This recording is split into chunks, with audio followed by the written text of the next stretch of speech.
I'm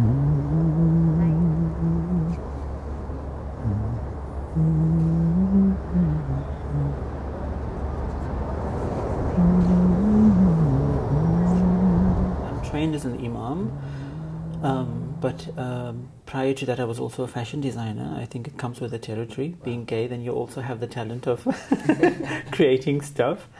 But I think the reason why I wanted to become an imam, well, it wasn't really to become an imam, but to have the qualification so that I can engage with Islam and with the Quran myself, to really find out what is it that God really thinks about homosexuals. Because the very questions queer Muslims come to us with is they want to know, what does God say about my sexuality? Am I going to go to heaven? Am I going to go to hell? The word homosexuality doesn't exist in the Quran to start with.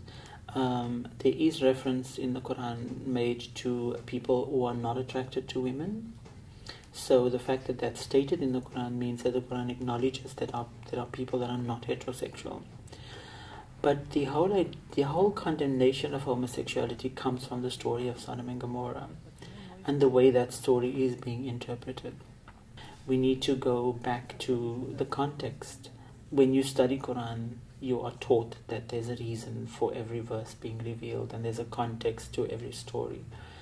But we seem to forget that there's a context to Sodom and Gomorrah as well.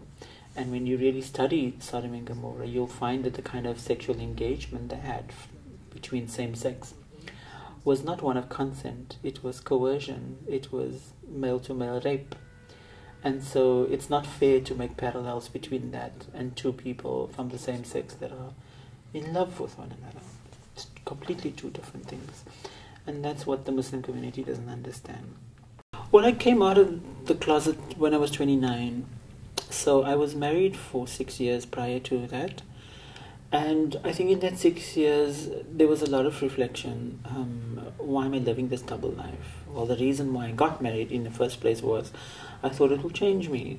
And I thought that if I don't give it a try, I will always be plagued with the question, perhaps if I did get married, I would have changed. So now I can comfortably say to people that it doesn't work, it doesn't change. If you're gay, you have to somehow find acceptance for that. Only God can judge me. And I don't think God will judge me based on something that He has created inside of me. I think He perhaps will judge me on my choices that I make, but not on the way I'm being. So I'm completely comfortable with being gay and Muslim. For a major part of my life, my upbringing was in an Orthodox environment, so I had to hide myself completely. Then getting married, which is an extra sort of garb that I've been putting on, hiding from the world, pretending to be straight, because that's what society expects of you, to follow the norms of the society.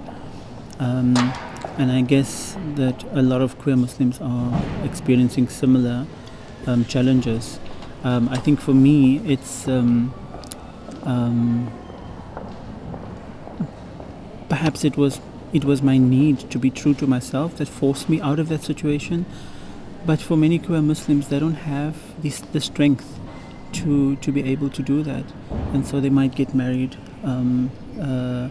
and still be in a marriage, and then also have something, a relationship on the outside, and leading that double life. So having to portray that to the community, but yet at the same time, they need an outlet for their sexuality. Yeah. And I think every Muslim should be that, striving to be true to themselves. Yeah.